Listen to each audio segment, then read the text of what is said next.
Et bonjour à tous, bienvenue sur The Trick Play Podcast. Aujourd'hui, épisode un petit peu spécial étant donné qu'on est en équipe réduite, mais comme vous le savez, on le fait toutes les semaines. On essaye de trouver des méthodes pour toujours vous donner vos épisodes à temps. Donc aujourd'hui, épisode récap. Et donc pour ce faire, dans l'équipe réduite, j'ai mon sauce, mon acolyte, celui qui m'accompagne dans les missions les plus dangereuses et jamais sur Warzone. Euh, Kevin, comment ça va, frérot? Ça va, poteau, et toi? Ah bah, ça va, ça va. Du coup, épisode récap de la week 4, si je te dis pas de bêtises.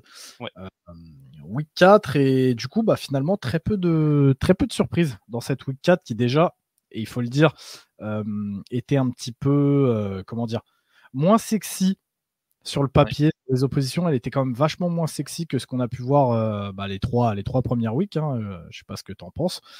Euh, Finalement, c'est vrai qu'on s'est retrouvés. Il y avait toujours un petit match, ça et là, qui nous intéressait, mais il n'y avait pas forcément la même hype. Et je sais qu'il y a eu un moment dans la soirée, je crois, c'est sur le slate de 22 heures ou celui de 18 heures, je sais pas, où vraiment il y a eu un espèce de vrai trou au niveau des matchs sympas à suivre. C'était le slate de 18h, qui était pas si rempli que ça. C'était surtout les gros classés qui jouaient pas forcément leur cupcake, mais des matchs assez faciles, hein. Je crois qu'il y avait Ohio State qui jouait Marshall sur le premier créneau. Enfin, c'était relativement plat, on va dire. Et c'est à 21h ensuite que, il y a eu les matchs entre classés, hein, notamment, qui se sont joués. Donc ça s'est un peu plus excité, quoi. Ouais, ouais, ouais. Mais donc en tout cas, ouais, semaine un peu moins sexy. Et du coup, bah finalement très peu de surprises, hein, comme je le disais, sur cette week 4, malgré 5 défaites d'équipes classées. Donc on va y revenir. Alors je sais que bah forcément, qui dit équipe réduite là aujourd'hui pour TTP veut dire un petit peu moins de coverage, un petit peu moins de matchs couverts. On n'a pas pu forcément regarder tout ce qu'on aurait aimé regarder. Je sais que moi, notamment, j'ai bossé jusqu'à assez tard. Donc, pareil, déjà, tout le slate de 18 heures, malheureusement, je l'ai raté. J'ai dû essayer de le rattraper à droite, à gauche. Mais on va commencer, en tout cas, Kevin, par un des premiers matchs, un des premiers gros matchs qui était quand même, somme toute, assez intéressant, que toi, tu as pu regarder, que moi, je n'ai pas regardé. On va évoquer un petit peu ce USC contre Michigan. Michigan qui s'est imposé 27-24. Aujourd'hui, donc USC se retrouve classé 11e et Michigan 18e. C'est une win qui fait du bien à Michigan, hein, sur ce début de saison. Hein. On était très critique envers eux et à raison. Est-ce que tu peux nous en dire plus un peu de ce match, Kev? Ouais, ça s'est passé bah, un peu comme on en avait parlé dans le 1-2-6, hein. On savait que la titularisation d'Alex Orji du côté des Wolverines allait radicalement changer le playbook. Ce qui est étonnant, c'est que Orji avait été annoncé starter dès lundi, donc on s'attendait à ce qu'il y ait quand même plus d'intégration du passing game, ce qui a clairement pas été le cas puisque Orji n'a tenté que 12 passes dans le match pour 46 courses au total pour l'équipe. Euh, alors, Michigan met quand même 290 yards au sol, dont un peu plus de la moitié par Monsieur Superman Kalel Mullins. Euh, mais c'est un peu en trompe-l'œil parce qu'ils mettent vraiment deux big plays. Euh, et enfin, il y a Edwards qui met une course de 41 yards et Mullins qui met une course de 63 yards sur le dernier drive. Donc ça, c'est un peu les deux arbres qui cachent la misère de la forêt, on va dire. Ça a été assez compliqué, mais voilà, la défense de Michigan a répondu présent. J'ai trouvé qu'ils ont particulièrement bien défendu la RPO triple option de USC. On sait qu'ils ont toujours cette sorte de, tu sais, en shotgun de zone split avec le tight end qui part à l'opposé de la ligne et qui part souvent en flat. Ils ont souvent cette lecture que Lincoln Riley apprécie, que Caleb Williams jouait bien, que Miller Moss joue bien depuis le début de l'année. Et il y avait souvent un safety, un nickel qui venait souvent très proche du tight end pour pas lui laisser vraiment de temps de faire quoi que ce soit. Donc j'ai trouvé que c'était pas mal de la part de la défense de Michigan. Euh, Maintenant, j'étais un peu déçu du USC parce que je m'attendais à mieux que ça. Euh, la défense, encore une fois, ils prennent deux big plays, ils perdent le match là-dessus, hein, clairement. Mais je m'attendais à mieux de la part de l'offense, même contre une défense de Michigan qu'on attendait à ce niveau, on va dire. Mais voilà, c'est Miller Moss exécutait plus ou moins quand même bien le système de Riley, peut-être même mieux que Caleb Williams dans un sens, dans le sens où je pense qu'il est plus système et il a moins de choses qui partent un peu par-ci par-là. Donc, euh, donc voilà, mais c'est une bonne victoire pour Michigan hein, qui se reclasse du coup. Je crois que j'ai les mauvais classements parce que ça a changé. J'ai pas envie de dire de bêtises. Ouais, bah Euh, écoute, je te Parce laisse. que c'est ça, j'avais USC a perdu 2 places, du coup est passé de 11 à 13 et Michigan a pris 6 places pour venir se placer juste devant à la 12e place, pardon. C'est important pour eux dans leur calendrier de Big Ten qui va commencer. On sait qu'ils finissent toujours l'année par The Game contre Ohio State. Toujours compliqué. Ils ont UW dans 2 semaines. Ils ont Illinois qui fait un très bon début de saison dans 3 semaines, qui est classé 19e. Ils ont Oregon au début du mois de novembre. Juste après, ils ont Indiana qui est à 4-0 et ils finissent par The Game. Donc, je pense que c'était important pour eux de se remettre dans de bons rails, malgré le fait qu'ils changent de QB. Je suis pas plus convaincu que ça par leur attaque, parce que pour moi, c'est quand même archi déficient et même si la défense de USC, il y a eu du mieux depuis le début de l'année, on a quand même vu des sacrés passages au plaquage qui étaient fort réminiscents de l'époque Alex Grinch. Donc ça, c'est pas un bon point pour eux. Mais voilà, c'est cool pour Michigan, ça relance le college football, ça relance la Big Ten. Et bah c'est USC qui manque un peu son entrée dans cette nouvelle conférence qu'est la Big Ten. Ouais, ouais, mais après, tu vois, tu disais que tu avais encore de gros doutes sur cette offense de Michigan, mais ce que j'entends de ce que tu dis, c'est quand même j'ai l'impression en fait que Michigan retrouve un petit peu son identité après Oui, tout le oui, oui. départ, tu vois, de Coach Harbaugh, de tout ce qui s'est passé avec Connor Stalions, les accusations de tricherie, tout ça. Tu as vu, il y a une page qui s'est vraiment tournée, mais malgré ça, j'ai vraiment l'impression que là, Michigan retrouve son identité avec une défense forte, une défense clutch qui est capable d'arrêter justement Lincoln Riley. Hein, c'est pas donné à tout le monde. Et derrière, on retrouve un petit peu ce délire de one-two punch avec deux gros running backs. Tu vois, l'année dernière, on avait Corum et Edwards. Aujourd'hui, on a Ouais. Edwards et Kalel.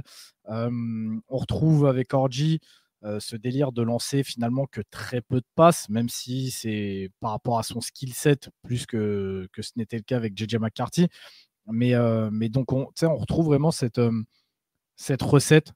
Peu de passes envoyées, peu d'erreurs, et finalement, un jeu au sol qui déroule grâce à ce one-two-punch, grâce à cette O-line, et derrière, une défense qui cadenasse un petit peu le match. À voir, il va falloir que ça continue de bosser, il va falloir que donc les coachs continuent comme ça et continuent à travailler avec ces joueurs-là. Mais ça fait plaisir, entre guillemets, pour Michigan qui a connu vraiment un début de saison quand même assez compliqué. Après, il s'appuie, comme tu dis, hein, sur un très bon run game et quand tu cours 46 fois dans le match, ça t'oblige à avoir ton run fit, à avoir ton assignation parfaite 46 fois dans le match. Et c'est assez compliqué. On l'a vu, hein, il suffit de 2 fois pour que les mecs te fassent basculer le match. Et comme tu le dis, ils sont revenus sur ce qu'ils savaient faire de très bien et ce qui avait fonctionné sous Jim Harbaugh. C'est le run game à outrance et la défense. Et clairement, c'est ce qui les a fait gagner ce match-là. Voilà, voilà, du coup pour Michigan. Donc, je le répète, Michigan qui s'impose 27-24 contre USC. Deuxième match que là encore, Kevin, t'as regardé, et là pour le coup, moi aussi j'avais un œil dessus. C'est Utah qui se déplaçait, je crois, à Oklahoma State chez les Cowboys. Et Utah qui finit par l'emporter 22-19. Alors, j'avais Utah classé 12e et Oklahoma State classé 14e. Est-ce que c'est les bons classements, Kevin, vu que tu me disais que Non, je apparemment il y crois avait qu'il y a une eu petite ça a inversion? changé. Ok, Ouais, du coup, je te laisse regarder ça. Utah est 10e et Oklahoma State est passé 20e. Ok, ok. Et du coup, Kevin, finalement, match assez moyen. Encore une fois, malheureusement, le fait que Utah n'ait pas Cam Rising en titulaire, forcément, comment dire, Utah n'était pas à 100% de ses capacités. Oklahoma State a essayé de jouer avec, j'allais dire, a essayé de jouer avec ses forces, mais même pas parce que justement, on va y venir dans un instant. Notamment, on avait eu le débat dans le 1-2-6, mais finalement, match assez moyen. J'ai pas réussi, moi, à me mettre dedans. Je sais pas ce que toi t'en penses. J'ai surtout noté 2 points et du coup, tu vas m'aider à les éclaircir un petit peu. Le premier, c'est les anciens, il faut lâcher le terre-terre. Quand je dis les anciens, là en l'occurrence, je parle de Cam Rising, mais aussi de Alan Bowman, le quarterback d'Oklahoma State. C'est-à-dire qu'au bout d'un moment, ça y est, les refs, on vous a assez vu, vas-y, lâchez le terre-terre, quoi, tout simplement. Et je parle également de Cam Rising qui n'a pas joué le match, mais en fait, tu as toujours ce spectre d'un retour de Cam Rising à Utah qui, j'ai l'impression, empêche de développer un jeune derrière, tu vois, de manière correcte. Donc ça, c'était mon premier point, et tu vas me dire ce que toi, t'en as pensé. Et le deuxième point qui, moi, ça y est, je commence à craquer, et on en avait parlé justement dans le 1-2-6, c'est Oli Gordon. Mm. J'ai noté, et Oli Gordon alors, parce que tu vas nous en parler, Kevin, mais il n'est pas là, Oli. Qu'est-ce qui se passe pour un mec qu'on avait annoncé dans la course au Iceman? Donc vas-y, je te déroule le tapis rouge. Dis-nous un petit peu ce que toi, tu as pensé de ce match. En plus, on en avait parlé dans le 1-2-6 et je regardais les stats du match au fur et à mesure. Et je crois que dans une conversation entre nous, j'avais mis 2 updates dans la soirée. Et tu vois qu'ils sont menés, tu vois qu'en fait, ils sont menés de pas beaucoup. Et quel que soit le score, en fait, tu dis si tu es mené de 25 points et que tu as besoin de jouer à la passe, je comprends. Mais quand tu es mené 10-3, à quel moment ton potentiel Iceman running back ne touche pas le ballon? Donc, Oli Gordon finit le match, je vous dis bien le match, à 11 portées pour 42 yards, la plus longue de 18, et il arrive dans le 4e carton, je crois, quand ils ont décidé d'enfin lui donner la balle. Il catch 3 ballons pour 16 yards, pareil, je crois que les 2 de ses catchs, c'est fin de 3e ou 4e carton. Et les QB cumulés, parce que Garrett Rangel, le backup, est rentré aussi, cumulés, les 2 quarterbacks d'Oklahoma State font 19 sur 44 pour 234 yards, 2 TD, 2 interceptions. En sachant que les 2 TD à la passe, je crois, arrivent aussi dans le dernier carton. Donc c'est... Mais tu vois, Kevin, un truc qui m'énerve, c'est que là, quand on écoute tes stats au global, donc une fois que le match est terminé, on a vu le match tous les deux. C'est vrai que Oli Gordon galérait parce que miskin, dès qu'il touche la balle, il se faisait éclater la gueule. Mais finalement, quand tu regardes ses stats, le mec est à 11 portées, 42 yards. C'est pas pire. On n'est pas moyenne quand même. On n'est pas loin des 4 de moyenne. Oui. Et excuse-moi si je me trompe, on en parle, on le dit assez souvent, mais bon, moi, un running back qui me donne 4 yards, je prends tous les jours parce que oui. Si tu es bon en maths, tu me dis que ça fait 3 x 4. Ça fait 12, ça fait plus de 10 yards à prendre, quoi. Donc tu récupères une nouvelle tentative. Voilà. Et ensuite, tu me dis que sur ces 3 réceptions, il a 16 yards. Je crois que c'est ça, ouais. Donc ça fait 8, 6, 6, 12. Ça fait un peu plus de 5 de moyenne. Donc on est encore une fois en moyenne sur un joueur qui te fait en fait avancer les chaînes. J'en avais parlé dans le 1-2-6. Ok, il n'est pas à un niveau Iceman. Ok, il est en galère. Ok, sa O-line ne l'aide pas. Mais bordel, dans un football actuel tourné vers l'attaque où la plupart des coachs réussissent à trouver des méthodes afin de donner la balle dans les mains de leur playmaker, là tu vois que sur la fin du match, le mec est à entre guillemets 4 yards par course et 5 yards par réception. Mais putain, mais donne-lui le ballon, feed-le, c'est pas compliqué, tu vois. Donc c'est pour ça que je t'ai coupé, juste pour qu'on voit ensemble la moyenne, et donc je te laisse continuer, mais moi je comprends pas. Mais c'est ça, c'est que en plus, c'est que tu te dis, ça, je crois qu'on en parlait dans le 1-2-6 aussi, c'est souvent ces coachs qui réfléchissent, on va dire. Qui se disent, ils attendent à ce qu'on donne la balle à Gordon 25 fois dans le match. Alors déjà, premièrement, c'est déjà le 4e match où tu te dis ça et il joue pas. D'accord? Alors ça t'a bien réussi les 3 premiers matchs parce que ton opposition n'était pas forcément la meilleure. Maintenant, je comprends pas le fait d'avoir Oli Gordon si c'est pour pas le faire jouer. Parce que ton QB, c'est pas un QB play de fou. Parce que, désolé, mais si c'est pour donner la balle à ton QB 45 fois pour finir à moins de 50%, c'est inutile. D'accord? Et surtout pour moi, Oli Gordon, c'est un mec on en parle souvent avec les gros running backs, les workhorse comme ça. C'est un mec qui a besoin de ballon en fait. Tu peux pas lui donner 11 portées, ou on va dire, allez, je vais même lui donner les 3 réceptions. Tu peux pas lui donner 14 touches dans le match. C'est un mec qui a besoin de rythme. C'est un mec qui va t'user en fait. On l'a vu sur ses saisons précédentes. L'année dernière, il fait pas ses stats en faisant 11 portées par match. C'est un workhorse, c'est un mec qui va t'user, c'est un mec qui va faire potentiellement ses stats dans le 4e carton. Parce que quand tu vas rentrer dans la gueule des défenseurs 25 fois dans le match, au bout d'un moment, les mecs, ils vont en avoir marre de te plaquer. Quand ils voient qu'à chaque fois que tu es dans le backfield, en fait, ça sert à rien parce que même quand tu es à moins 7, tu vas faire une passe, tu t'en fous, tu respectes pas. Et c'est ça aussi, il faut garder les défenses honnêtes. Et théoriquement, jusqu'à l'année dernière, En fait, tu avais juste à mettre Oli Gordon dans le backfield, tu gardais la défense honnête parce que tu savais que ça allait courir potentiellement plus souvent que ça allait passer. Là maintenant, honnêtement, tu mets Oli Gordon dans le backfield, j'en ai rien à foutre, que ce soit Oli Gordon ou pas. Et tu peux te permettre d'avoir de rusher 4, tu t'en fous, t'as pas forcément besoin de blitzer parce que tu sais que les mecs vont pas forcément courir, ils veulent pas lui donner la balle. Et quand tu as un Bowman qui galère, ou même Garrett Rangel qui l'a remplacé, même si tu te dis ça, bah, tu peux te permettre à l'inverse de stacker la boîte et de te dire, bah vas-y, tu veux pas lui donner la balle, bah nous on va te rendre la tâche encore plus compliquée au moment où tu vas décider de le faire, mais dis à des quarterbacks d'aller faire quelque chose. Là, la preuve, c'est qu'ils étaient à 3 points, ils ont marqué 3 points sur les 3 premiers cartons. Il a fallu un petit push dans le dernier carton pour qu'ils mettent 16 points. Mais sinon, c'était dégueulasse. C'était dégueulasse. Encore une fois, je comprends pas comment tu peux avoir un mec comme Gordon dans le backfield et pas l'utiliser. On a la discussion régulièrement avec des joueurs comme ça qui disparaissent du play call alors que c'est les joueurs stars. Et bah là, Oklahoma State, ça leur a coûté une victoire. Parce qu'ils perdent que de 3 points. Hein. Donc, je pense que si s'ils font pas trop les cons sur les 3 premiers cartons, il y a moyen qu'ils perdent pas de autant sur la fin du match. On est d'accord, tu vois, j'allais te poser la question, mais visiblement, on s'est partagé un cerveau pour deux. J'allais te demander si justement pour toi, c'était plus Utah qui avait gagné le match ou Oklahoma State qui a perdu. Tu nous as un petit peu donné la réponse. En tout cas, je suis d'accord avec toi. J'en Après, ai Utah, marre de de leur ces côté, coachs. ils ont quand même Micah Bernard, hein, le running back, qui finit à 25 courses, 182 yards. Ils font 249 yards au sol. Euh, Malgré le fait que ce soit Isaac Wilson, le QB, qui est joué à la place de Rising, qui fait une feuille de stats qui est déjà plus intéressante que celle de Bowman. Hein. Les stats sont relativement similaires, mais il est au-dessus de 50%, il a le même nombre de yards. Donc, c'est, en fait, pour moi, la feuille de stats de Utah, en parlant purement box score, hein, elle est moins choquante pour le QB, dans le sens où c'est un backup, et non pas ton titulaire, et dans le sens où tu as un run game derrière. Ton running back, il a 25 portées, mais 182 yards, tu peux te permettre d'avoir un QB play qui est un peu en deçà, tu vois. Pour moi, quand tu as le QB play de Alan Bowman, bah, tu peux pas te permettre d'avoir une sous-utilisation telle de tes running backs. Ce sont des criminels, des bandits.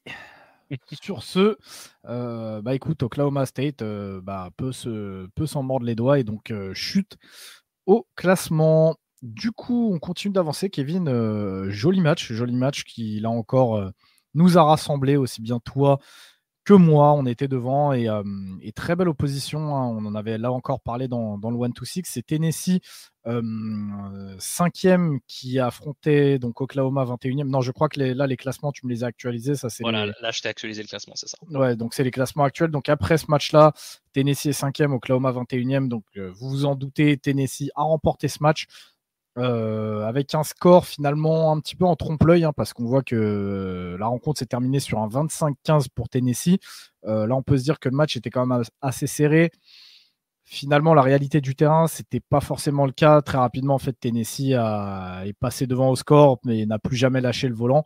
On s'attendait à une opposition offensive et finalement, Kevin, c'est plutôt les défenses qui nous ont surpris. Deux bonnes grosses défenses. Je l'ai noté d'ailleurs, c'était un bon gros match de sec avec une vraie intensité de sec. C'était très plaisant à voir. Il y avait des gros chocs, ça s'envoyait sévère. Hein. C'est ce que j'ai noté sur ma fiche.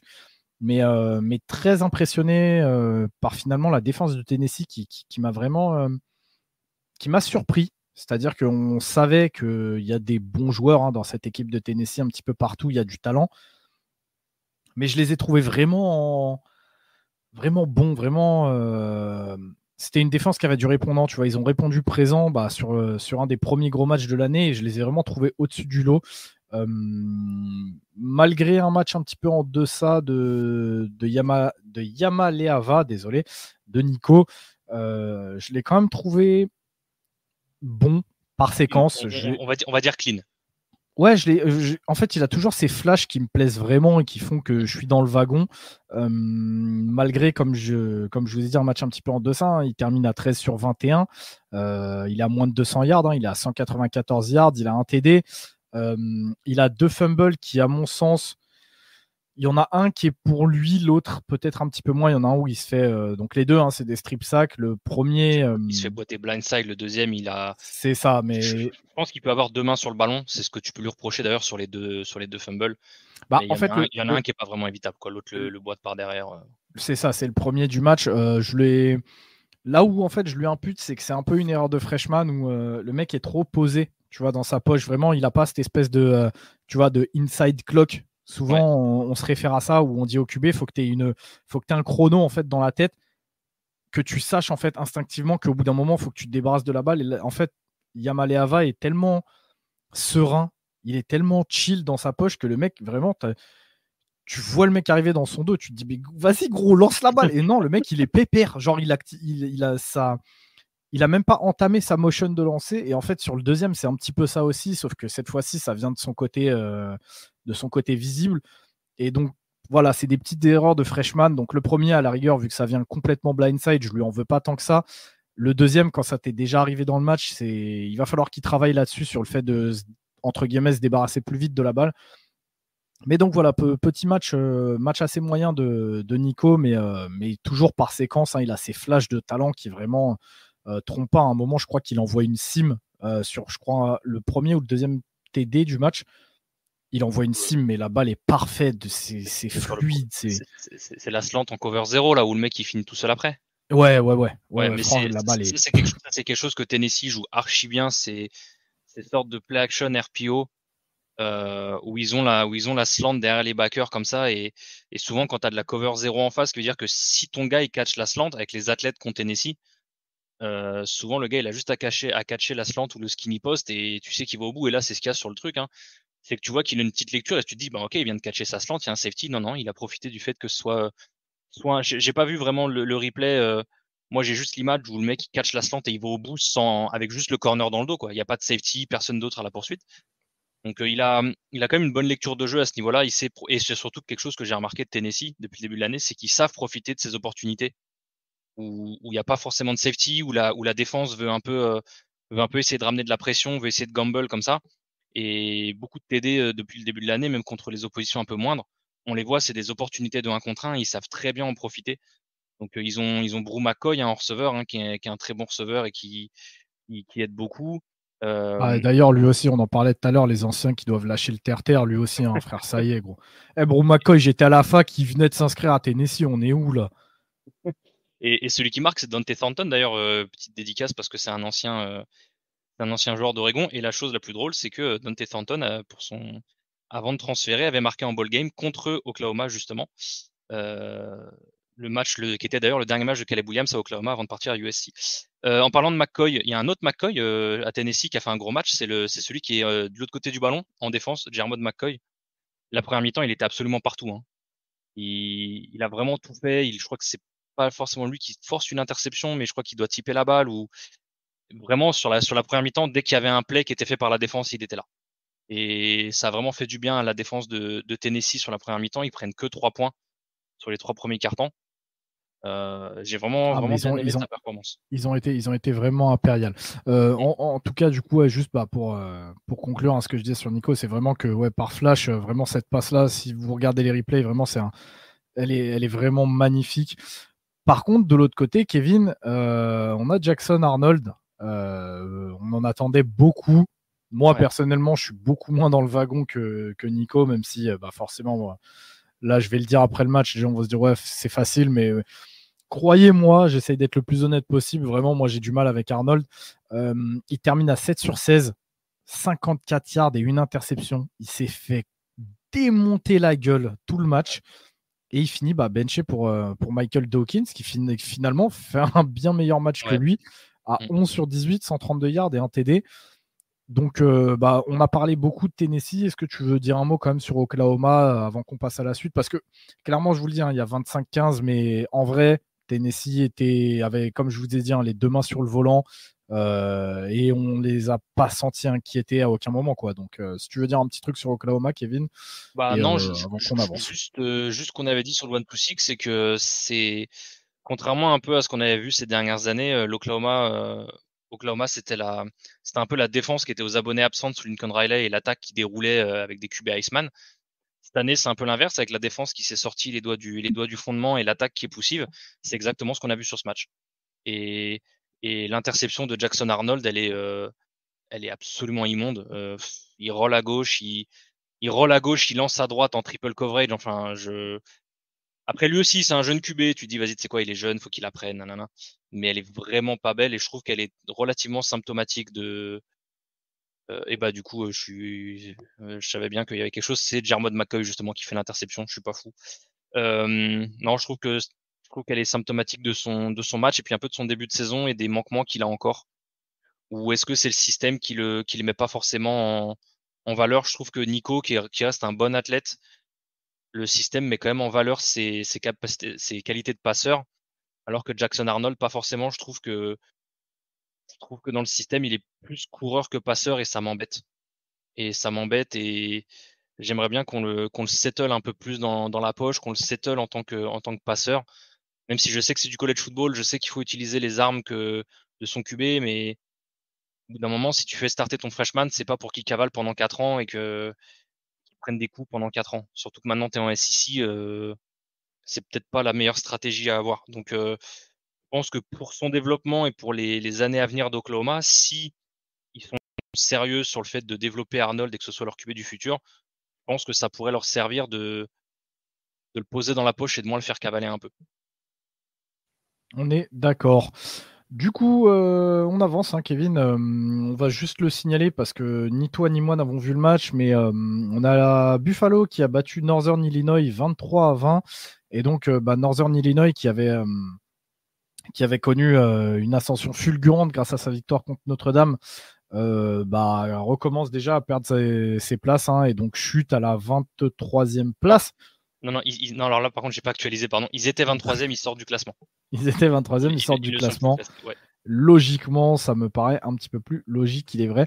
Comme je vous ai dit, hein, ni Kevin ni moi n'avons vu ce match, donc malheureusement, on ne vous en parlera pas. On ne s'invente pas des vies à TTP. Kevin, un match que tu as vu par contre, c'est Kansas State qui a affronté BYU. Donc, est-ce que tu Ouais. peux nous parler de ce match? Parce que moi, honnêtement, Kansas State, je m'en bats les roubignoles. Donc, je te laisse parler de ce match que je n'ai pas vu. BYU Kansas State, j'étais archi surpris parce que alors, du coup Kansas State est maintenant 23e après avoir perdu après s'être fait rouster littéralement par l'équipe qui la devance désormais à la People BYU. Euh, C'était assez impressionnant, 38-9. Kansas State qui finit juste avec 3 field goals de scorer, il y a vraiment rien qui réussissait. Euh, Là, je crois que j'avais vu, il y a quelque chose qu'on appelle maintenant dans le football moderne, qui est ce qu'on appelle le middle eight. D'accord? Donc, ce qui est en gros les 4 dernières minutes de la première mi-temps, les 4 premières minutes de la deuxième mi-temps. Je sais qu'à Oregon, c'est quelque chose que Dan Lanning, il prêche très sérieusement, c'est de gagner le middle eight. Et là, en fait, il y a un stretch, en fait. Je crois que c'est les 2 dernières minutes de la première mi-temps et les 3, 4 premières minutes de la deuxième où BYU fait la différence. Mais très clairement, je crois que Kansas State mène 6-3, mène 6-0 d'ailleurs. Et en fait, enfin, BYU marque un touchdown. Après, il force un fumble, il mène 10-6. Euh, Ensuite, il remarque qu'il y a 17-6. Enfin, vraiment, ils ont fait la différence sur un stretch de 7 minutes autour de la mi-temps. Et Kansas State, il n'y avait pas grand-chose comparé à ce qu'on a vu avant. La défense de BYU, le game plan était vraiment bien muselé. Ils ont su contenir Avery Johnson. On sait que c'est lui le playmaker, le jeune quarterback de Kansas State. Et Avery Johnson qui a vraiment eu du mal. Il a quand même couru parce que c'est quand même compliqué de l'empêcher de courir, hein. Ça reste un très bon athlète. 11 courses, 74 yards. Mais à la passe, comment dire, beaucoup moins incisif que ce qu'on a pu voir sur les 3 premiers matchs de Kansas State. Il finit à peine plus de 50%, il a 15 sur 28, 130 yards et surtout les 2 interceptions qui font mal. Euh, Alors qu'en face, BYU archi solide, avec le running, la Sione Imoa qui finit à 15 pour 76 et un TD. Jake Retzlaff, leur quarterback, qui est, comment dire, euh, il est très flashy dans ses attitudes, mais il reste comment dire, relativement strict sur le terrain. Il fait très peu de mauvais choix. Il exécute très bien le jeu de BYU. Et honnêtement, ça se voit sur le terrain. C'est une offense qui roule quand même pas mal. Il finit à 15 sur 21, 149 yards, 2 TD, pas d'interception. C'est vraiment pas mal. C'est vraiment pas mal. J'aime bien ce que BYU fait cette saison. Ils sont à 4-0. En plus, ils viennent de battre Kansas State, qui était l'un des favoris, si ce n'est le favori pour la Big 12 sur leur premier match de conf de la saison. Donc c'est vraiment pas mal. Et ben, ils rentrent dans la AP Poll avec cette victoire. Ils sont classés 22e. Maintenant, ils ont une conférence qui est un peu plus compliquée pour eux. Hein. Ils viennent de. Alors, ils n'étaient pas en Mountain West, ils étaient indépendants, si je dis pas de bêtises, mais du coup, ils ont quand même Baylor la semaine prochaine. Ils ont Arizona, ils ont Oklahoma State, ils ont UCF, Utah, Kansas. C'est quand même un calendrier qui est pas facile, donc va falloir qu'ils continuent comme ça. Mais en tout cas, il y a des belles promesses et je trouve que BYU c'est vraiment pas mal. On a la, on a un peu la continuité de ce qu'on voit depuis, on va dire 3 ans avec eux, où ils ont un peu de mal l'année dernière pour leur entrée en Big 12, mais on va dire que sur la dernière année de Jaren Hall, il y a 2 ans et une partie de l'année dernière et le début de cette année, c'est vraiment pas mal ce qu'on voit du côté de Provo. Ok, merci Kevin. Du coup, on continue d'avancer. Et là, on va parler d'un match qui nous concerne une fois de plus tous les deux, qu'on a vu tous les deux, sûrement pour des raisons différentes tous les deux, mais finalement, on va s'y rejoindre un petit peu. Baylor qui affrontait, donc, qui se déplaçait à Colorado. D'ailleurs, avec petit fun fact, hein, on en avait parlé durant le 1-2-6 avec ces deux équipes de gros Golemont où leurs deux community managers avaient annoncé que les deux équipes porteraient du blanc. Va savoir pourquoi. Hein, je pense que c'est le CM de Colorado qui avait dû se fumer un petit pet, étant donné que de toute façon Colorado joue en noir à la maison. Donc on n'a pas trop compris, mais ça nous avait bien fait rire dans le 1-2-6. Et Colorado qui s'en sort après 2 overtime, 38-31. Est-ce que, Kevin, tu veux parler du match avant que j'y aille? Parce que j'ai à la fois des choses à dire sur Colorado, mais également et surtout sur Baylor. Ça fait déjà plusieurs semaines que je voulais parler de Baylor. Donc, est-ce que tu veux y aller en premier et je prends la suite? Oui, parce que moi, ça va être relativement rapide. J'ai bien aimé ce qu'a fait Baylor pendant 3 quarts temps et 12 minutes. C'était pas mal. Et je trouve que niveau pression, ils finissent avec 8 sacs dans le match. Je crois que c'est ça que j'avais noté, ouais, 8 sacs dans le match. Une archi-domination physique contre la O-line de Colorado qui a pris l'eau, mais phénoménalement dans le quatrième quart-temps. Alors, non pas que d'habitude, enfin si, d'habitude ils prennent l'eau un peu plus tôt, donc on va dire que c'est mieux pour eux. Mais non, j'avais bien aimé pendant une certaine période et puis la fin du temps réglementaire et la prolongation, j'ai vraiment pas aimé. C'est dommage pour eux parce ils tenaient une belle victoire. Mais voilà, Colorado, ils se sont reposés sur, comme on avait dit, Colorado, ils ont deux individualités qui sont au top et qui font partie, qu'on le veuille ou non, qu'on aime ou pas, des deux meilleurs joueurs du college football, en les personnes de Shedeur Sanders et Travis Hunter. Et c'est carrément eux qui leur font gagner le match avec un peu d'aide des DB de Colorado, on va dire. Mais voilà, c'est cool pour Des 10 bits Colorado. Baylor. Des 10 bits Baylor. Les DB de Baylor, pardon. Baylor et leur running back aussi. Mais non, c'est cool pour Colorado qui continue comme ça. Je m'attendais à un match moins serré que ça, parce que pour moi, Baylor, c'est vraiment pas Jojo cette année. Et même s'ils ont montré des bonnes choses contre Colorado, je m'attendais à ce que Colorado y arrive un peu mieux, mais ils ont encore prouvé que la O-line de Colorado était calamiteuse. Et si Shedeur Sanders, il a pas un minimum de jambes sur la fin de match, il y a plus que 8 sacs et il y a même jamais prolongation et Baylor l'emporte avant le temps réglementaire. Et bah justement parce que on est plutôt d'accord hein, sur Colorado. Toi tu as donné deux individualités, moi j'en rajouterai une troisième avec le petit receveur là, le slot avec des jambes de feu là, j'oublie toujours son nom, Horn je crois. Le petit Horn, ouais. Ouais. Bah pour Et moi il il y y a que a, pour moi il y a trois Omarion, joueurs. et il y a Omarion Miller qui a été de ressorti cette année aussi sur le match. Ouais. Allez. Je crois qu'il m'a un TD, mais il a eu un match de phénoménal l'année dernière et sinon il Ouais, était en fin de moi l'année. c'est surtout ça, tu vois, j'ai du mal Ouais. à le classer dans les joueurs qui reviennent parce que pour moi, il y a vraiment trois joueurs dans cette équipe, c'est les trois qu'on a cités. Tu l'as dit chez Dur Sanders qui fait un match vraiment de porc et c'est tout à son honneur quand on sait la O-line absolument putride qu'il y a face à lui. Tu l'as dit, obligé de faire du hero ball en fin de match, mais justement, Baylor, ça fait plusieurs semaines que je veux en parler. Au bout d'un moment, je l'aime d'amour, hein, Dave Aranda, mais je pense qu'il faut passer à autre chose pour Baylor. Ça n'avance plus. On est même en train de faire machine arrière avec lui. Dave Aranda, là, hier, il a fait du Dave Aranda, c'est-à-dire une défense qui est pas très bonne, mais qui parfois, encore une fois, par séquence, est capable de te faire des gros plays très clutch. Tu l'as dit, 8 sacs pour la défense de Baylor. Quand tu regardes la stat sheet, tu te dis, mortel. Sauf que dans les moments les plus importants du match, ça a été catastrophique. J'ai 2 actions là en tête juste avant l'overtime qui me reviennent où Shader Sanders casse genre 3 ou 4 plaquages et les mecs ont les mains sur lui, mais genre vraiment, ça c'est pas juste ils l'ont touché, ils l'ont pas tagué, c'était pas du flag, c'est des jamais Shader Sanders ne doit se sortir de ses plaquages, ils le font passer pour un athlète hors norme, ce qu'il n'est à mon sens pas forcément. Tu dois clôturer le match là-dessus.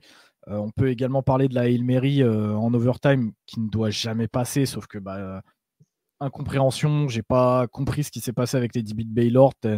Et encore, ils se prennent ils sont censés se prendre le Hail Mary le jeu d'avant, mais le receveur il drop comme une grosse merde. Hein. C'est ça, Il prend son receveur le jeu d'avant. Hein.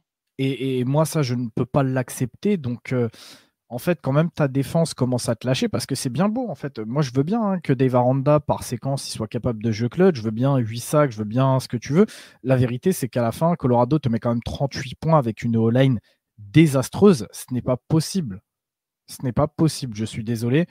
Quand le game plan de Colorado, c'est Sanders fait du hero ball et trouve Travis Hunter, parce que clairement c'est ça, hein, tu l'as dit, il finit, je crois que tu l'as dit, Travis Hunter finit à cette réception et 130 yards. Encore une fois, il continue d'aller dans le sens des gens qui disent qu'en NFL, il devrait faire une reconversion au poste de receveur. On en discutera encore une fois plus tard hein, dans tout le process pré-draft et tout. Je pense qu'effectivement, c'est ce qu'il devrait faire, mais pas pour les raisons qu'on le pense. Mais Travis Hunter, finalement, en tant que receveur, c'est quoi? C'est surtout un athlète. Je suis désolé, il n'a toujours pas d'arbre de tracé extraordinaire. Il a des mains, par contre, qui, elles, le sont. Mais c'est pas ouf. Je suis désolé, c'est pas ouf. Normalement, un bon cornerback doit être en capacité de le shutdown. Et on en a vu des mecs qui étaient capables de le maintenir, entre guillemets, à 1 ou 2 catchs exceptionnels dans un match. Mais sur l'entièreté du match, finalement, il n'a pas des stats extraordinaires. Pour moi, Baylor se tire dans le pied, mais d'une force, c'est honteux, Et je vais encore une fois peut-être passer pour un hater de Colorado, mais c'est pas ce que je veux dire. Hein. Encore une fois, moi, Shadow, il fait un match vraiment magnifique. Il confirme ce que je pense de lui, c'est que finalement, c'est, je pense, un vrai bon joueur de foot, mais encore une fois, moi, c'est sur le côté mental où j'ai des petits soucis avec lui, mais moi, je le dis, le potentiel de Shader Sanders me plaît. Travis Hunter est une superstar, qu'on le veuille ou non. Mais au bout d'un moment, Baylor, c'est pas possible. C'est pas possible. Je suis désolé, c'est pas possible. Et quand là, même ta défense te lâche, parce que là, sur ce match-là, on peut dire ce qu'on veut de l'attaque, mais là, c'est ta défense qui te coûte le match. Parce que 2 fois, juste avant l'overtime, tu es censé saquer chez Dour. Mais vraiment, les actions, elles sont. Mais c'est une blague. C'est une blague. Les 2 actions, c'est une blague. Il passe pour Prime Tim Thibault, le mec. C'est honteux. Et les 2 Hail Mary ne doivent jamais passer. La première, comme tu l'as dit, elle est droppée comme une grosse merde parce que forcément, c'est ni Horn ni Travis Hunter. Donc, comme on le sait, l'attaque repose sur ces 2 gars-là. Donc, forcément, quand ils sont pas là, le mec drop comme une merde. Mais l'autre, c'est pas possible. Tu as 3 joueurs autour du receveur de Colorado. Il sort un catch, mais lunaire, à ras du sol et tout. Mais en fait, déjà, de base, tu dois même pas lui laisser cette opportunité-là. Tu sais qu'il va y avoir une autre Hail Mary, en fait. Donc voilà. Donc derrière, est-ce que Baylor est en capacité d'avoir un meilleur coach que Dave Aranda? J'en sais rien, mais c'est vrai que là, ça commence à tourner un petit peu en rond. Dave Aranda recrute pas spécialement bien. Il fait pas de gros coups sur le portail des transferts. Je l'ai dit souvent, tu es dans un état où il y a énormément de talent dans le Texas, donc au bout d'un moment, il faut que tu sois capable de sortir ton épingle du jeu. Et je l'aime d'amour, hein. Kevin le sait, vous le savez tous, Dave Aranda, c'est mon gars, mais c'est compliqué. C'est compliqué. Effectivement, ouais, après coup, je me dis quand même que est-ce qu'ils sont en capacité d'aller chercher mieux qu'Aranda? Je sais pas, c'est compliqué pour ce genre de programme-là, mais merde, quoi. Pour moi, il y a mieux à faire avec Baylor, et donc je pense que on arrive au bout de l'aventure Dave Aranda. En plus, derrière, Kevin, t'en as même pas parlé, mais Colorado ce programme de Golemont à la fin du match, justement, t'as le fumble, Baylor fait un fumble en fait sur la ligne sur la goal line. Il y a un review arbitral qui se lance, c'est-à-dire qu'à ce moment-là, on n'en sait rien finalement de la clôture du match. Et tu as eu une invasion du terrain, tu as tous les supporters qui sont descendus sur la pelouse, alors qu'il y avait la review arbitrale, ça commençait à décrocher les poteaux, tu avais le speaker du stade en panique. C'est ça. Ils ont décroché le poteau avant la fin du review, parce que du coup, Colorado a marqué lors de sa première possession de la deuxième prolongation.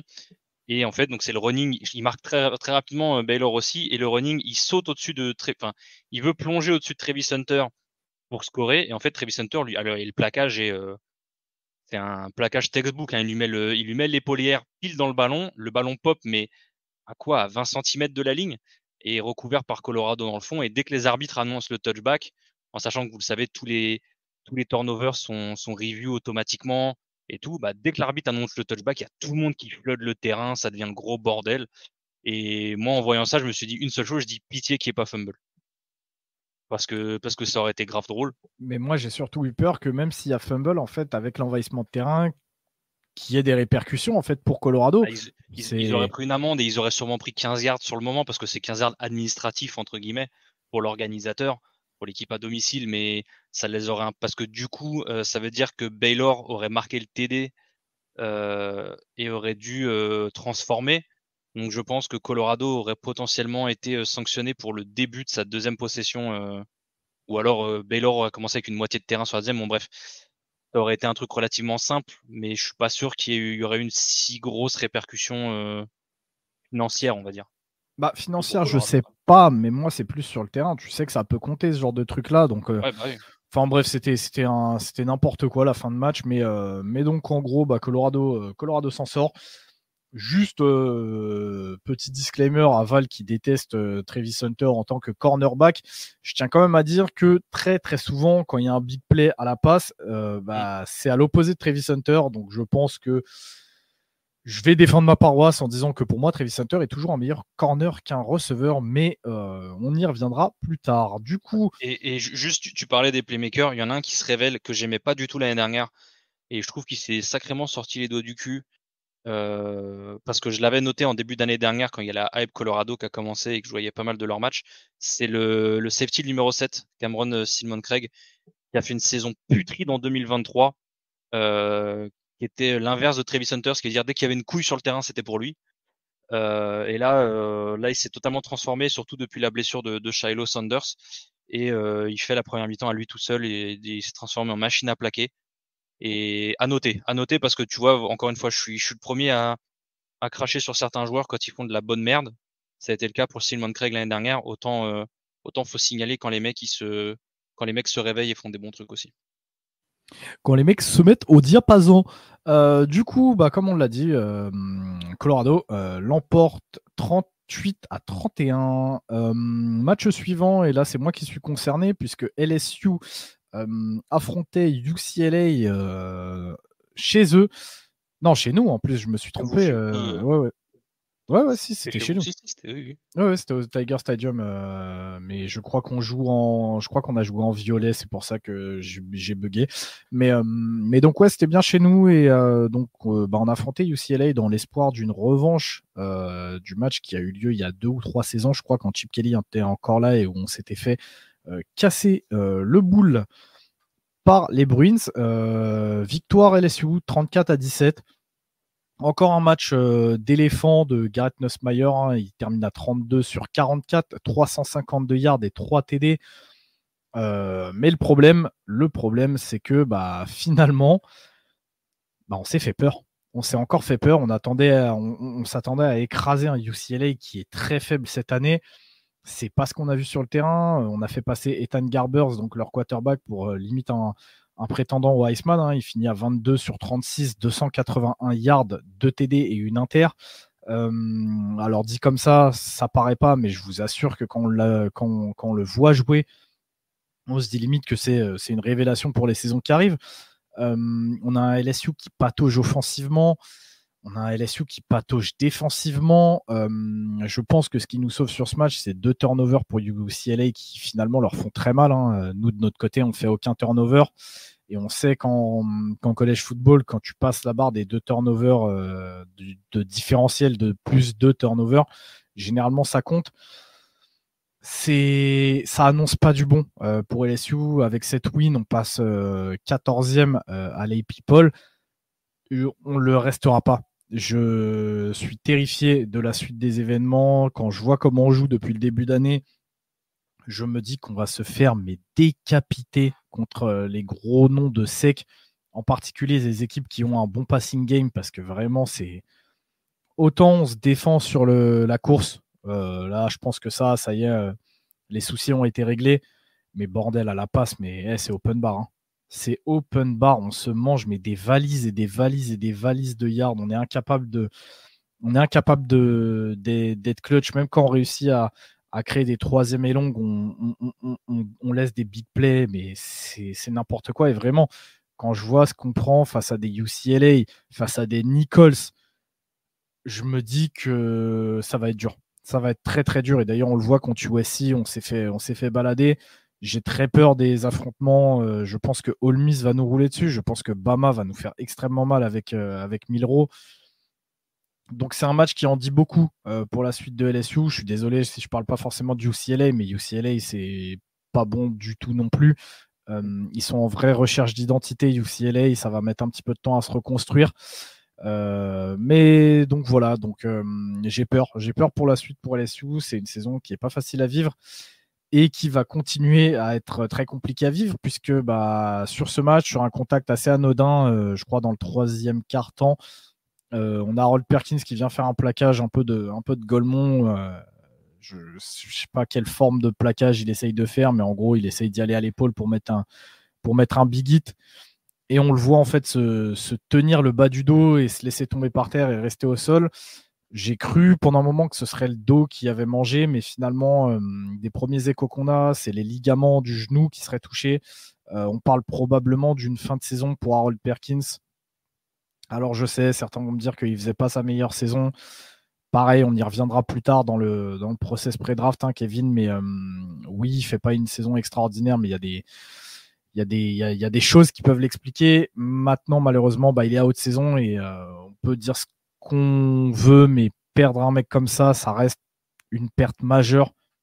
Tu perds un All-American, tu perds un couteau suisse qui est capable de jouer à beaucoup de postes et très souvent en étant quand même assez solide sur une escouade qui est déjà pas très très en forme sur cette défense de LSU. C'est un nouveau coup pour cette défense de LSU qui risque de faire très très mal. Donc ouais, j'ai assez peur pour la suite. Néanmoins, je suis content de la saison pour l'instant de Garrett Nussmeier qui confirme les espoirs que j'avais en lui. Donc voilà. LSU bat UCLA 34-17 et monte à la 14e place de l'AP Poll. Kevin, si tu n'as pas grand-chose à dire sur ce match, on peut avancer. Ouais, non, c'était juste. Moi, j'ai trouvé que vous faites une bonne deuxième mi-temps. Vous avez mis énormément de temps à vous mettre en route. La défense a été vraiment carrée au retour des vestiaires. Hein. C'est souvent le cas. En fait, on joue les deuxièmes mi-temps, mais les premières mi-temps, on peut pas. Et malheureusement, les équipes qui jouent qu'une mi-temps, plus tu avances dans la saison et moins tu les vois en fait. Ouais, parce que là, c'est vrai que tu l'as un peu évoqué, hein, mais vous avez South Alabama la semaine prochaine, qui est une très bonne équipe de Group of Five, qui est peut-être plus orientée à la course, donc vous avez peut-être un peu plus de chance à ce niveau-là, mais effectivement après vous enchaînez Ole Miss, Arkansas, A&M, Bama, Florida, Vanderbilt, qui on en parlera après, a accroché Missouri et vous finissez contre Oklahoma. Donc c'est vrai que vous avez un calendrier qui est pas facile et comme tu le dis depuis le début de l'année, il y a la défense qui là 17 points, c'est le moins que vous ayez encaissé cette année et c'est vrai qu'en fait votre défense sur 4 matchs, elle a jamais rassuré. Même la deuxième mi-temps là où vous encaissez 0 points, il y a pas cette impression de calme et de sérénité en défense. Là, je pense que la blessure de Perkins, ça risque pas d'arranger les choses en sachant que il a le numéro 7 cette saison. On sait ce que représente le numéro 7 pour LSU. Et ne plus avoir ce numéro 7 sur le terrain, je pense que ça peut aussi avoir un impact, ne serait-ce que psychologique. Donc, va falloir vraiment suivre ce que peut faire votre défense. Je pense que vous avez plus ou moins de la chance de pas avoir une équipe de SEC la semaine prochaine.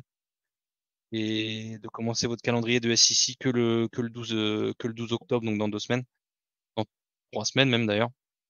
Donc à voir, mais effectivement, comme tu le dis, c'est Nussmeier confirme les attentes qu'on a en lui et la défense rassure pas. C'est un peu le résumé de LSU depuis 4 matchs, quoi. Exactement. Et pourquoi avoir besoin d'un numéro 7 quand on a un numéro 4? Oui, oui, je parle de Bradyn Swinson, mon frérot qui vient de chez Kevin. Quel... Putain, c'est un cafard, je le kiffe trop. Et en plus, il fait une saison. C'est un régal à voir jouer cette année, Swinson. Ah, il fait une saison stratosphérique. Je suis tellement content pour lui. Attends, j'ai juste regardé ses stats rapidement, mais si je dis pas de conneries, il met déjà 3 sacs sur votre match d'avant. Et il met 2 sacs, je crois. Je crois qu'il vous en met au moins 2 sur ce match-là. Mais il est impressionnant. Et il vous met, c'est ça, il vous met 5 sacs en 2 matchs et il a une qualité sur le pass rush qui fait vraiment plaisir. Ouais, je te confirme. Du coup, voilà, on a passé assez de temps sur LSU. Désolé si j'ai été un petit peu long. On reste en sec. On avance dans l'épisode, ça fait déjà 50 minutes. On est sur la fin, ne vous inquiétez pas. On reste en sec pour le sacré merdico de la semaine. Désolé, Guigui. Florida. Il y a eu du point au moins. Il y a eu du point, mais ça en reste pas moins merdico. Florida se déplaçait donc à Mississippi State chez les Bulldogs. Et franchement, il y a eu du point. Je suis content de la perf de Graham Mertz. Guigui sait que je suis loin d'être son plus grand fan, mais un peu de la manière dont Kevin parlait tout à l'heure de Colorado, je sais reconnaître quand un mec m'impressionne. C'était pas forcément le cas de Mertz depuis qu'il arrivait en Floride. Là, franchement, je l'ai trouvé vraiment bon. Il termine à 19 sur 21, 201 yards, 3 TD. Il rajoute aussi 24 yards au sol et un TD à la course. Chose que j'ai bien aimé, c'est que même s'il n'a pas couru beaucoup, je crois qu'il court juste 3 ou 4 fois. Mais c'est juste le fait que il n'y a pas de cible ouverte, plutôt que de forcément aller chercher son check down ou quoi. Il utilisait un petit peu ses jambes, il est allé chercher des yards au sol et je vous assure que en fait, ça a un petit peu ouvert le jeu de passe à certains moments. Alors oui, c'est que les Bulldogs en face, mais j'ai vraiment aimé le match de Graham Mertz là pour le coup.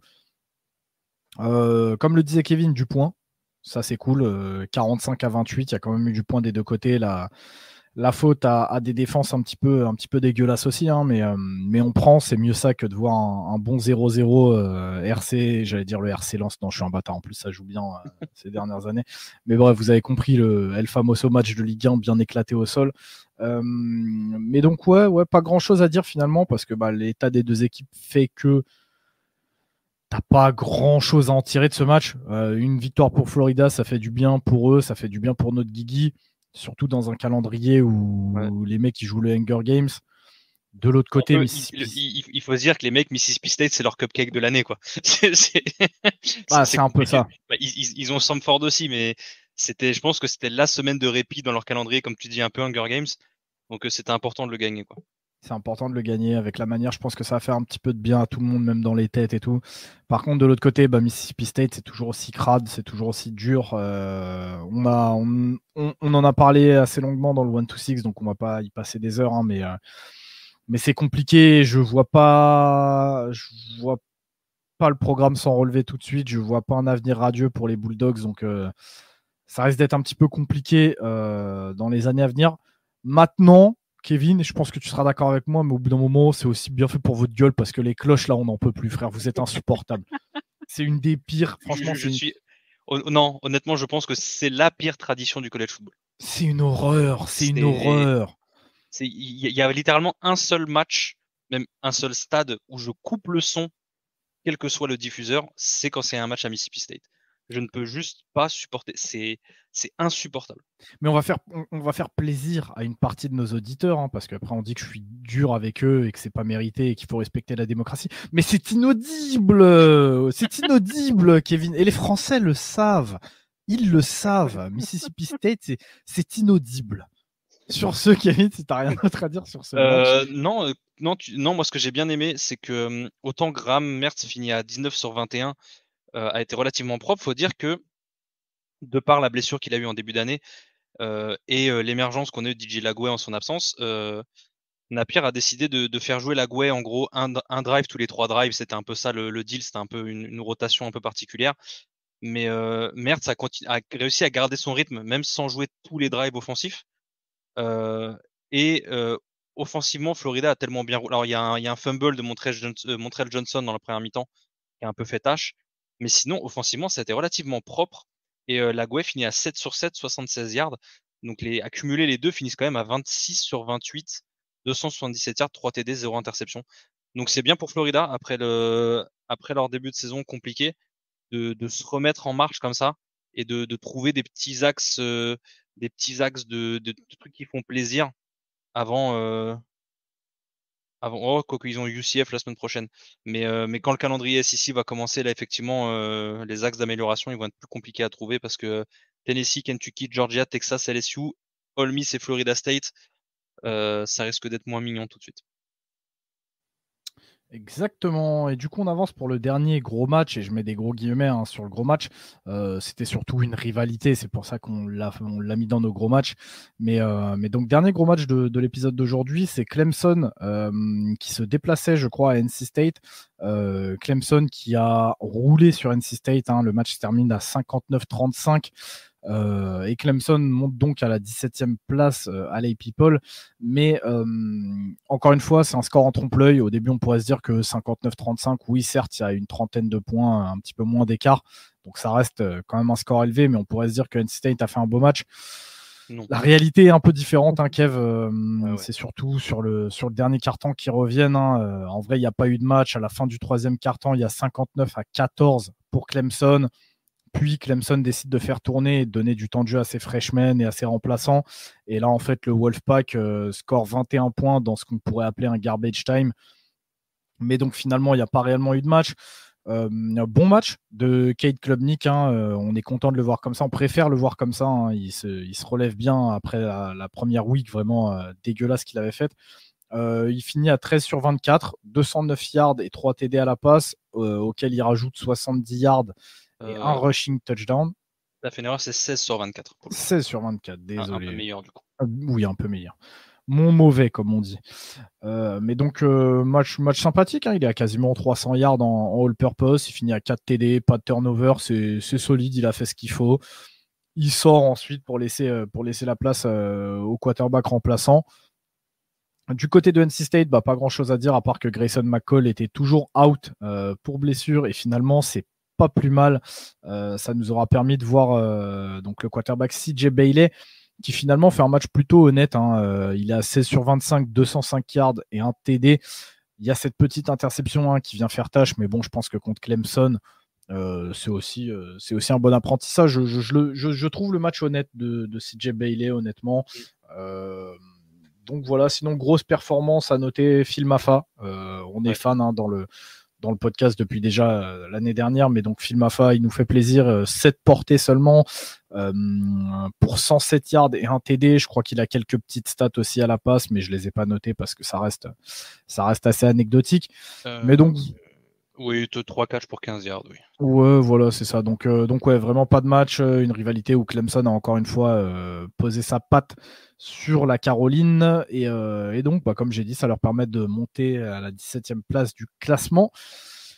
Et ensuite, pêle-mêle, Kevin, on a eu pas mal de petits matchs, comme on vous a dit, semaine pas forcément la plus intéressante, avec beaucoup de matchs, entre guillemets, déjà décidés à l'avance, avec Texas, qui a affronté donc Louisiana Monroe, qui leur met un 51-3. La seule chose à dire sur ce match, Kevin, c'est qu'on a un Arch Manning qui était un peu moins en vue. Il finit à un petit peu plus de 50% de complétion. Il est à 15 sur 29, 258 yards. Il met 2 TD, mais il met également 2 interceptions, en sachant qu'il n'a pas joué tout le match en plus. Et elles sont pas Jojo aussi. Ouais, c'est ça. Donc, il est en apprentissage lui aussi. Ouais. Il n'est pas encore tout à fait prêt à prendre les rênes de cette attaque, je pense. Donc Texas va attendre, je pense, avec impatience le retour de Quinn Ewers quand même, qui était encore blessé, je crois, et d'ailleurs du coup ils l'ont laissé au repos contre Louisiana Monroe. Ensuite, on a l'équipe de Val, on a Ole Miss donc, qui a éclaté Georgia Southern, Ole Miss 6e du coup, à LA People, avec un Trey Harris en mode bulldozer, le receveur Trey Harris qui finit donc avec 11 réceptions, 225 yards et 2 TD. On a Jackson Dart aussi qui fait un très très bon match. Je crois qu'il se fait intercepter une fois, mais il a une fiche de stats qui est vraiment sale. Mais donc voilà, anecdotique, Ole Miss qui continue de rouler. Je faisais chier Val dans le 1-2-6 en lui disant vivement que votre saison commence, mais c'est un petit peu vrai, on commence à en avoir marre de les voir rouler sur des équipes plus faibles qu'eux. Maintenant, c'est tout à leur honneur, on l'a dit également dans le 1-2-6, à un moment donné, quand tu es un gros, il faut que tu saches écraser les petits, et avec la manière, c'est ce qui se passe pour l'instant pour Ole Miss, donc tout va bien pour eux. Autre match qui a été sali, c'est un duel floridien. Donc Miami 7e, ou en tout cas, je ne sais pas s'ils sont restés 7e ou s'ils sont montés. Ils sont 7e actuellement. Ils étaient 8e juste de Montrégon. Les deux ont monté d'une place. Ok. Donc Miami qui est monté 7e après avoir éclaté South Florida 50-15. On a toujours un Cam Ward qui marche sur le 1, 24 sur 34. 404 yards, 3 TD, une inter auquel il rajoute en plus 43 yards de sol. Ça va, je pense. Ensuite, Kevin, on a Ohio State qui a battu Marshall 49-14 malgré un début de match un petit peu timide des Buckeyes. Ça a fini par dérouler. Ohio State est 3e du pays. On a toujours un Quinshon Judkins qui sort une nouvelle jolie performance avec 14 portées pour 173 yards et 2 touchdowns. Dans le genre déculotté, on a également Penn State, hashtag fuck Penn State, ça ne bouge pas. Penn State qui a démonté Kent State 56-0, propre, net, sans bavure. On est d'accord. Belle perf d'ailleurs de Drew Allard, hein. J'ai pas ses stats sous les yeux, mais je crois qu'il fait un bon petit match, le Drew Allard. D'ailleurs, il y a plusieurs joueurs de Penn State qui ont fait un bon match, c'est peut-être pour ça que j'ai pas noté leurs stats. On a Notre-Dame 16e qui a battu Miami of Ohio 28-3. Alors, bien joué à eux, hein, on s'y attendait un petit peu, mais encore une fois, moi je suis désolé, Notre-Dame là cette année, ça tire la langue. J'ai trouvé encore une fois que c'était poussif côté Notre-Dame, Kevin. Il y a eu une ouverture du score à la toute fin du deuxième quart. Hein. On était à 3 minutes, je crois, de la mi-temps avant que Notre-Dame marque le premier TD du match. Ils ont même d'ailleurs été derrière pendant un petit moment, vu que c'est Miami of Ohio qui met ses 3 points. Derrière, bon, ça a lockdown un petit peu défensivement, mais offensivement, c'est dur, quoi. Seulement 28 points contre Miami of Ohio, c'est compliqué. On a un Riley Leonard qui, personnellement, ne me convainc pas du tout cette année. Il termine avec presque plus de yards à la course qu'à la passe. Il est à 143 yards à la course contre 154 à la passe. Il a plus de TD à la course qu'à la passe. Enfin, c'est vraiment Riley Leonard, c'est compliqué. C'est très compliqué. Il va vraiment falloir qu'il se réveille avant que les playoffs commencent, parce que malheureusement, je pense que Notre-Dame risque d'y aller avec les playoffs à 12. Mais il risque aussi de se faire démonter la gueule si ça joue comme ça. Donc, vraiment, j'espère pour eux que Leonard va se réveiller. Ensuite, Kevin, on a Iowa State qui a battu Arkansas State 52-7. Iowa State qui monte du coup à la 18e place. On a Missouri, tu en as parlé un petit peu tout à l'heure, qui a claqué un peu des fesses contre Vanderbilt. Missouri qui est classé 11e aujourd'hui. Hein. Et on avait parlé des potentiels upsets. Val en avait parlé dans le 1-2-6. Hein. Il avait parlé du fait que Vandy pouvait inquiéter Missouri et il a dit qu'il y avait une petite chance et on n'est pas passé loin que cette petite chance s'avère réelle. Ouais, c'est ça. D'ailleurs, autre potentiel upset que moi j'avais donné dans le 1-2-6 une fois de plus, c'est Louisville. Louisville un petit peu poussif, hein, Louisville 15e qui a galéré contre Georgia Tech 31-19. On aurait pu, comme je le disais, voir dans un univers la pièce basculer du côté de J-Tech. Donc attention à Louisville, mais en tout cas, ça prend la win derrière. On a Texas A&M, aujourd'hui classé 24e, pas transcendant à domicile contre Bowling Green, 26-20. Texas A&M qui est encore en train de se chercher un petit peu une nouvelle identité après le départ de Jimbo. Donc voilà, ça continue de se reconstruire gentiment du côté des Aggies. On a Florida State. Florida State, c'est terminé. Ils n'ont plus la bulle, Kevin. Ils sont allés chercher leur première victoire. Le problème, c'est Quel dommage.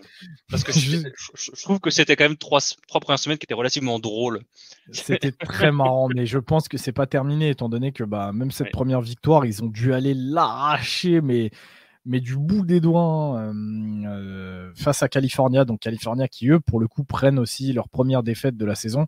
Mais vraiment, encore une fois, FSU, avec le talent que tu as dans ton effectif, tu dois pas galérer autant, même face à un bon California. Le match termine à 14-9.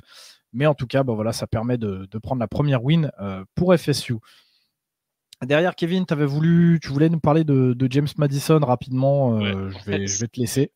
C'est ça, c'était si jamais vous avez regardé les matchs de toute façon samedi soir, si vous n'étiez pas devant le GMU UNC de base, je pense que vous avez vu des updates assez souvent pendant les matchs différents que vous avez regardés. C'est un match qui est totalement parti en couille.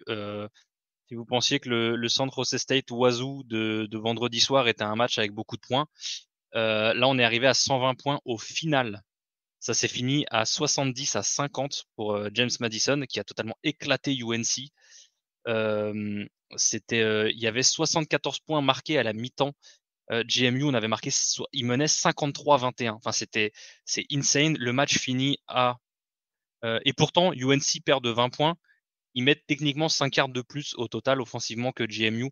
Donc 611 à 616. Mais ce qui leur a coûté cher, Ryan en a parlé tout à l'heure, c'est la balance des turnovers. James Madison ne fait qu'un seul turnover, UNC en fait 5, en sachant que dans les 5, je crois que le punt contré n'en fait pas partie, parce que le premier TD de James Madison, c'est le punt contré retourné pour touchdown. Donc énorme match. Si jamais vous avez un récap à regarder, vous êtes sûr que pendant que vous regardez 15 minutes, il n'y a pas beaucoup de stops défensifs, il y a beaucoup de touchdowns, donc faites-vous plaisir. Très clairement, ça change des duels défensifs qu'on peut voir quand même par-ci par-là. Là, c'était un match qui a donné du point. Et d'ailleurs, j'avais fait la réflexion pendant la soirée, on en parlait un peu entre nous. C'est que je trouve qu'il y a eu énormément de gros scores sur cette journée, qui certes n'étaient pas forcément intéressantes, mais même les duels de grosses équipes ont souvent tourné avec plus de 30, voire 40 points. Il y a énormément d'équipes qui ont marqué plus de 40 points. Donc c'était une soirée pas forcément hyper excitante, on va dire, niveau suspense, au niveau duel de gros, mais qui a été très très prolifique niveau offensif. C'est clair. Et du coup, on continue d'avoir. Non, oui, c'est ça que je voulais dire. D'ailleurs, en parlant de ce match de UNC, c'est Val qui, sur les réseaux, n'hésite pas à publiquement demander la tête de Mac Brown. il est arrivé à un point où il ne peut plus voir Mac Brown en picture, en photo. Donc, ça m'a fait marrer. Moi, j'ai vu ça, j'étais mort de rire tout seul devant mon feed Twitter.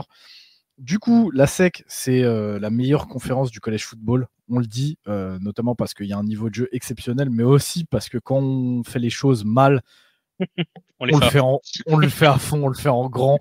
Je vous en avais parlé dans le 1-2-6, hein, je vous avais dit de vous préparer pour ce match de débile entre Arkansas et Auburn. Bah, devine quoi, Kevin? C'était un gros match de débile. Mais d'un match de Golemont, frère, mais je l'ai tellement aimé. Honnêtement, il n'y a rien à dire de ce match. Pour te dire, on n'a même pas noté le score dans la on a même parce qu'on s'en fout, honnêtement. Mais pour être très honnête, sérieusement, qu'est-ce qu'on en a à foutre? Mais c'est nul, c'était nul. Ouais, c'était plus très de côté. Juste à titre informatif, donc Arkansas a gagné 24-14, mais c'était tellement naze. C'est-à-dire qu'en fait, les seuls highlights du match, comme je vous l'avais dit, c'est 2 boîtes monstrueuses, mais des boîtes de Golemont, genre tête contre tête, genre les mecs. En dehors du terrain, la deuxième, elle est en dehors du terrain. Les mecs de la bave et tout aux lèvres. Non, mais c'est tellement le Arkansas Auburn que je voyais, en fait. Mais c'est magnifique. Vous voulez de la sec? Ça, c'est. Il y a des beaux matchs, tu vois, des LSU Alabama 2019. Il y a du Tennessee Oklahoma cette semaine, mais il y avait aussi du Arky Auburn. Voilà, mais Arkansas Auburn, c'est l'autre côté de la pièce. C'est vraiment, vous voulez embrasser la SEC dans toute sa splendeur, il faut vous taper ce genre de match absolument dégueulasse. Donc ouais, deuxième merdico après le Florida Mississippi State, le Auburn contre Arkansas avec la victoire 24-14 d'Arkansas. Et enfin, du coup, Kevin, je te laisse pour la dernière phrase de ce magnifique récap. Fais-toi plaisir. Texas Tech du coup qui a battu Arizona State. Ça m'a un peu, j'étais un peu dégoûté. Je sais, c'est pour ça que je te laisse le dire. Je sais que tu étais un peu chafouin. Ouais, 30-22. J'adorais le début de saison d'Arizona State. Honnêtement, j'adorais ce qu'il faisait. J'adore ce que fait Coach Dillingham. Il stoppe une belle avancée d'Arizona State qui est maintenant à 3-1. Et j'ai bien aimé ce que Cam Skatebo, leur petit running avec sa tête, ce que j'ai mis avec sa tête de nain de Khazad Doom là. Lui, si tu me dis que c'est un extra dans The Ring of Power, je te crois direct. Il y a zéro doute. Arche. En gros, tu lui mets juste une beubare, je te jure, il passe crème. Mais non, il a dit qu'en gros, ils ont leur bye week et en gros, leur saison, elle est séparée vraiment par 3 slates de 4 matchs. Et il a dit, il faut qu'on prenne ça comme 4 saisons différentes et il faut qu'on vise le 4-0 à chaque fois. Et là, ils ont perdu le dernier match de leur première saison, entre guillemets. Il faut qu'ils remettent tout en ordre et qu'ils gagnent leur prochaine saison. Et je trouve leur mentalité vraiment très très bien. Je trouve qu'encore une fois, Dillingham, il fait un putain de travail avec, on va pas se mytho, hein, avec le peu qu'il a entre les mains. Parce que ASU, là, ils ont aussi, je crois qu'on avait vu hier soir, ils ont une grosse recrue 4 étoiles, là, le 150e joueur du pays, si je dis pas de bêtises, qui a signé, qui a commit chez eux hier soir ou avant-hier soir. Donc ça, c'est une putain de nouvelle pour eux. Mais voilà, ils continuent à faire leur petit bonhomme de chemin dans leur. Ils sont quoi? Ils sont en Big 12 maintenant? Oui, c'est ça, ils sont en Big 12. Donc pour le coup, eux, ils ont perdu leur entrée en Big 12. Ils sont à 0-1 en conf. Mais voilà, faut qu'ils continuent, faut pas qu'ils se laissent abattre par cette défaite, même si c'est que Texas Tech entre guillemets. Texas Tech est comme à 3-1 sur l'année comme eux. Donc faut qu'ils continuent, qu'ils poussent sur les choses qu'ils font bien. Et c'est un programme je trouve que c'est un programme qui a de l'avenir. Exactement. Et du coup, comme d'habitude, hein, vous savez, on est honnête, on est complètement transparent avec vous. D'habitude, on a la petite section MVP. Je vais pas vous mentir, ayant bossé et n'ayant pas vu autant de matchs que j'aurais aimé en voir, je n'ai pas de MVP, honnêtement, même là, pour réfléchir sur les matchs. J'en ai un. Pour le coup, moi, j'en ai un. Je te laisserai du coup le dire et conclure l'épisode, Kevin. Mais du coup, pour finir ce que je disais, en complète transparence, il est actuellement 1h et quelques du mat. J'ai intellectuellement ou mentalement, ce que vous voulez, la flemme de réfléchir à toutes les performances que j'ai vues. Il n'y en a aucune qui sort du lot, donc moi, je n'aurai pas de MVP cette semaine. Je suis désolé, tout le monde. Et du coup, Kevin, je te laisse donner ton MVP et clôturer cet épisode. Tu me parlais de Drew Allard tout à l'heure et tu disais qu'effectivement, encore une fois, on est les premiers à chier sur Drew Allard quand il fait de la merde, ce qui veut dire relativement régulièrement. Là, sur le match contre Kent State, alors certes, Kent State, il finit à 17 sur 21, 309 yards, 3 TD, 0 interception. Là aussi, on n'a pas trop l'habitude. Il rajoute 5 courses, 26 yards et 1 TD au sol. Donc au début, je me suis dit, putain, Drew Allard, bête de match, pour une fois qu'il fait quelque chose, ça va être un peu mon Spencer Petras habituel, tu vois. Je me suis dit, Drew Allard. Et en fait, il y a une prestation que j'ai bien aimée ce week-end. Spencer Petras, mais oui, il faut laisse-nous tranquille, bordel. On peut pas faire un récap de college football sans dire une seule fois le nom de Spencer Petras, même s'il est plus là. Après, tu me diras, on n'a pas parlé de Peyton Thorne pendant le Harky Auburn, alors que lui aussi, c'était un sacré running gag. Bref, il y a Navy qui a battu Memphis. C'était une grosse victoire pour Navy contre Memphis qui fait partie de ces bonnes équipes du Group of Five et qui aspire à potentiellement une place au playoff à 12. Navy qui a un peu stoppé les Tigers, victoire 56-44, énorme match. Et grosse performance majeure de leur quarterback, Blake Horvat. Alors, pour un QB, vous vous dites, il finit à 9 sur 12 à la passe, donc 75%, 192 yards et 2 TD, 0 interception. Pour un QB de Navy, c'est quand même pas mal, mais il a aussi quand même rajouté 12 courses, 211 yards et 4 TD au sol.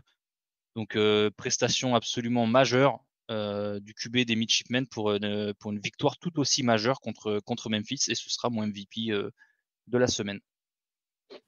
En tout bien, tout honneur. Ouais, bah du coup, voilà qui clôture un petit peu cet épisode récap de la week 4 de College Football. Kevin, merci beaucoup de m'avoir accompagné. Hein. Merci à toi. Tu le sais, les épisodes à deux, c'est toujours du costaud. Donc, on s'est bien amusé. On espère, comme d'habitude, que l'épisode vous aura plu.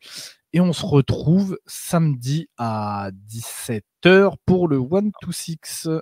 Ouais, avec un énorme programme d'énormes matchs au programme, surtout en sec. Restez avec nous parce que le 1-2-6 risque d'être très chargé parce qu'il y a les programmes de conf commencent vraiment ce week-end et on va vraiment commencer à se régaler. Amen. On va kiffer cette semaine. Allez, si vous kiffez le foot, n'hésitez pas à regarder. En plus, surtout maintenant, vous avez au moins 2 matchs par semaine sur beIN. Vous n'avez plus aucune excuse. Donc, on se retrouve samedi, tout le monde. On vous fait des bisous, on vous kiffe. On espère que l'épisode vous aura plu. Et sur ce, Kevin, je te souhaite une bonne soirée et une bonne Et toi semaine. aussi. Bonne journée Allez, tout le monde. ciao. Ciao, ciao.